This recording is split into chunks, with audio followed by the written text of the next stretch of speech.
Assalamualaikum warahmatullahi wabarakatuh. Berjumpa lagi dengan saya, peserta Latsar CPNS Pemerintah Kabupaten Pangkajene dan Kepulauan tahun 2022. Perkenalkan, nama saya Triwandika, Angkatan 5, Kelompok 4, NDH 11. Pada kesempatan kali ini, saya akan membawakan materi tentang manajemen ASN. Selamat menyaksikan. Manajemen ASN.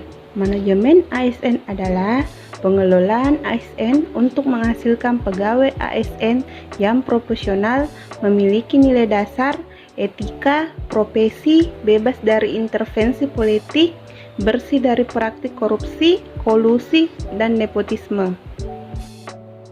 Berdasarkan jenisnya, pegawai ASN terdiri atas dua. Yang pertama, pegawai negeri sipil atau PNS. Yang kedua, pegawai pemerintah dengan perjanjian kerja atau PPPK. PNS merupakan warga negara Indonesia yang memenuhi syarat tertentu diangkat sebagai pegawai ASN secara tetap oleh pejabat pembina kepegawaian untuk menduduki jabatan pemerintahan, memiliki nomor induk pegawai secara nasional.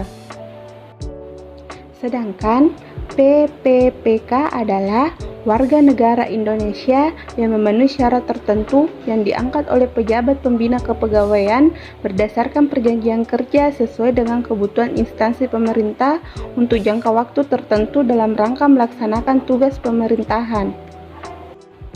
Fungsi ASN.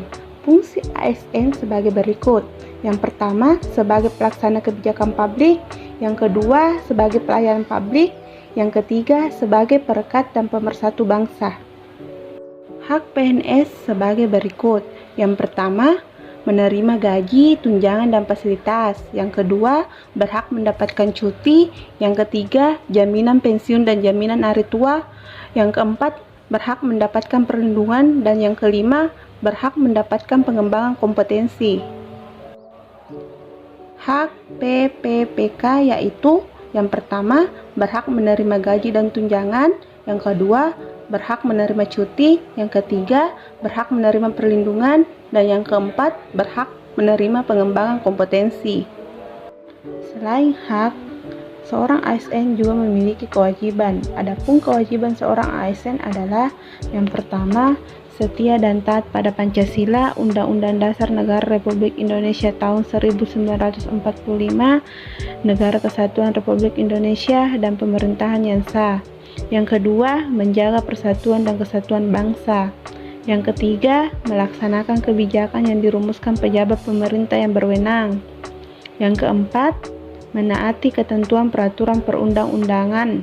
Yang kelima, melaksanakan tugas kedinasan dengan penuh pengabdian, kejujuran, kesadaran, dan tanggung jawab.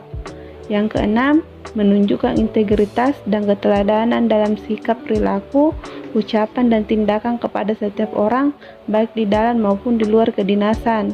Yang ketujuh, menyimpan rahasia jabatan, hanya dapat mengemukakan rahasia jabatan sesuai dengan ketentuan perundang-undangan.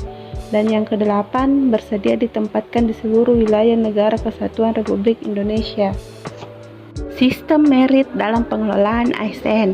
Sistem merit adalah konsepsi dalam manajemen SDM yang menggambarkan diterapkannya objektivitas dalam keseluruhan semua proses dalam pengelolaan ASN, yakni pada pertimbangan kemampuan dan prestasi individu untuk melaksanakan pekerjaannya atau kompetensi dan kinerja. Manajemen ASN terdiri atas dua. Yang pertama, manajemen PNS yang meliputi penyusunan dan penetapan kebutuhan, pengadaan, pangkat dan jabatan, pengembangan karir, pola karir, promosi, mutasi, penilaian kinerja, penggajian dan tunjangan, penghargaan, disiplin, pemberhentian jaminan pensiun dan hari tua, dan perlindungan. Yang kedua, manajemen PPPK yang meliputi penetapan kebutuhan, pengadaan, penilaian kinerja, penggajian dan tunjangan, pengembangan kompetensi, pemberian penghargaan, disiplin, pemutusan hubungan perjanjian kerja, dan perlindungan. Demikian pemaparan dari saya mengenai materi manajemen ASN. Sampai berjumpa di video selanjutnya. Assalamualaikum warahmatullahi wabarakatuh.